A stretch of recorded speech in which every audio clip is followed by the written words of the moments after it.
Gawat, peringatan Prabowo, Jenderal Gatot. Papua Barat, nyatakan kemerdekaan. Beni, deklarasikan jadi presiden. Provinsi ini tidak tunduk lagi pada Indonesia. Jenderal Gatot, pasukan OPM mendeklarasikan kemerdekaan. Mereka juga membunuh dan melukai anggota TNI dan Polri yang bertugas di Papua. Panglima TNI, Marskal Hadi Cahyanto, diingatkan tentang kondisi Papua saat ini. Panglima TNI diminta agar tidak hanya omong doang. Omdo, NKRI harga mati. Di Papua, tekad itu benar-benar diuji. Eskalasi menuju 1/12 dengan peristiwa-peristiwa terakhir, termasuk aksi kerumunan massa. Mereka yang kibarkan bendera bintang kejora dan 3 polisi terluka. Deklarasi kemerdekaan OPM harusnya disikapi serius. Jenderal Gatot, aparat seharusnya bertindak tegas kepada OPM yang terang-terangan ingin memisahkan diri dari NKRI. Terlebih, kelompok ini sudah berulang kali membunuh anggota TNI dan Polri. Tapi, untuk mereka malah hanya preventif. Untuk baliho Habib Rizik malah represif. Jenderal Gatot menantikan suara lantang Panglima TNI, seperti ketika mengirimkan sinyal perang kepada Imam Besar FPI Habib Rizik Syihab. OPM sudah berkerumun, kibarkan bintang kejora, deklarasikan kemerdekaan, teriakan Papua Merdeka, keluar dari NKRI. Tapi, rakyat Indonesia belum mendengar pernyataan lantang dari Panglima TNI. Prabowo Subianto, Panglima TNI, selamatkan NKRI, kalahkan ancaman perang yang nyata dari OPM. NKRI harga mati Panglima. Rakyat dukung TNI, atasi OPM. Karena Papua Barat nyatakan kemerdekaan. Beni, provinsi ini tidak tunduk lagi pada Indonesia. Papua Barat telah mendeklarasikan pemerintahan sementara pada Selasa, 1 Desember. Media asing menyoroti upaya deklarasi ini sebagai dorongan menuju pelepasan wilayah itu dari pemerintahan Indonesia di tengah meningkatnya kekerasan yang terjadi akhir-akhir ini. Gerakan Persatuan Pembebasan untuk Papua Barat, ULMWP, telah menyusun konstitusi baru dan menominasikan Beni Wenda, pemimpin yang diasingkan dan berbasis di Inggris, sebagai presiden sementara provinsi itu. Ini hari yang sangat penting bagi rakyat saya. Kami sekarang memulihkan kedaulatan kami dan pemerintah sementara kami di Papua Barat, katanya kepada SBS News Selasa, 1 Desember. Wenda mengatakan, pemerintah sementara berarti provinsi tidak akan tunduk kepada Indonesia.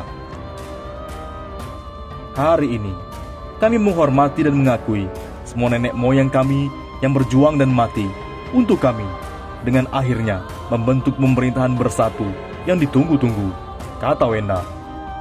Wenda mengatakan akan mewujudkan semangat masyarakat Papua Barat. Kami siap menjalankan negara kami sebagaimana diatur dalam konstitusi sementara kami.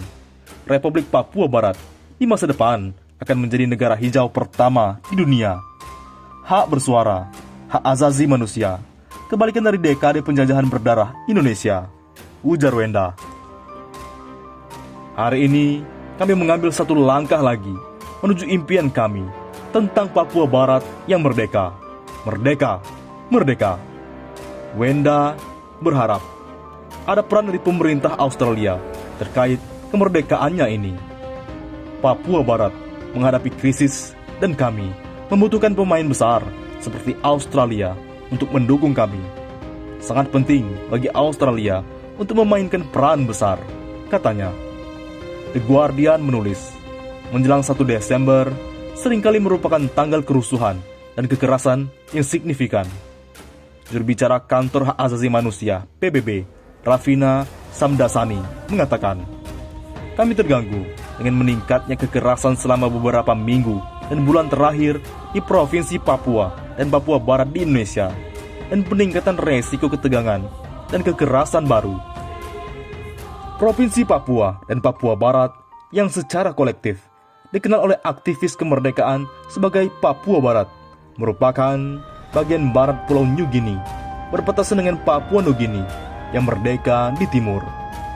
Rumah bagi lebih dari 250 suku ini mengibarkan bendera bintang kejora yang selama ini dilarang oleh pemerintah Indonesia sejak dinyatakan merdeka dari pemerintahan kolonial Belanda pada tahun 1961. Militer Indonesia menguasai Papua Barat dalam beberapa bulan setelah deklarasi tersebut. Kontrol Indonesia atas provinsi-provinsi tersebut telah lama menjadi penyebab ketegangan di antara penduduk asli, dengan konflik tingkat rendah dan gerakan kemerdekaan yang membara selama beberapa dekade. Tapi, kerusuhan berbulan-bulan dan kekerasan yang meningkat telah memperkuat tuntutan baru untuk kemerdekaan, mendorong pembebasan kemerdekaan Papua Barat untuk mengumumkan pemerintahan sementara pada hari ini, Selasa, 1 Desember. Di lain sisi, Benny Wenda yang jadi presiden sementara. Benny Wenda, tokoh gerakan kemerdekaan Papua, akan didaulat menjadi presiden sementara Republik West Papua. Hal itu setelah Gerakan Persatuan Pembebasan Papua Barat atau The United Liberation Movement for West Papua mendeklarasikan pembentukan pemerintahan sementara. Pembentukan pemerintahan sementara yang lepas dari Indonesia itu diumumkan tepat pada perayaan hari lahirnya embrio negara Papua Barat, Selasa 1 Desember 2020. Pembebasan Papua Barat adalah koalisi dari berbagai faksi politik yang berjuang untuk kemerdekaan selama bertahun-tahun. Menurut keterangan tertulis yang diterima ABC Indonesia dari pembebasan Papua Barat, pembentukan pemerintah sementara dalam penantian ini bertujuan untuk memobilisasi rakyat West Papua yang mencakup Provinsi Papua dan Papua Barat untuk mewujudkan referendum menuju kemerdekaan. Pemerintah ini nantinya yang akan memegang kendali di Papua dan menyelenggarakan pemilu yang demokratis di sana. Sebagai presiden sementara, Benny Wenda yang kekinian menjadi eksil di Inggris, menurut pembebasan Papua, akan menjadi representatif Republik West Papua dalam acara-acara internasional. Selain itu, demikian dalam keterangan kelompok pembebasan Papua itu, pemerintah sementara yang dipimpin Benny Wenda berhak membuat deklarasi kemerdekaan sepihak dalam waktu dekat atas nama rakyat Papua Barat. Dengan demikian, Benny Wenda dalam komunike mengatasnamakan pembebasan Papua juga menegaskan keberadaan pemerintahan serta militer Indonesia di Papua adalah ilegal. Kini, struktur kehadiran negara Indonesia di West Papua Barat adalah ilegal, tegasnya. Langkah pembentukan pemerintah sementara ini sekaligus merupakan penolakan langsung apa yang disebut ULMWP sebagai usaha Jakarta untuk memperpanjang status otonomi khusus di Papua. Bagaimana menurut pendapat Anda?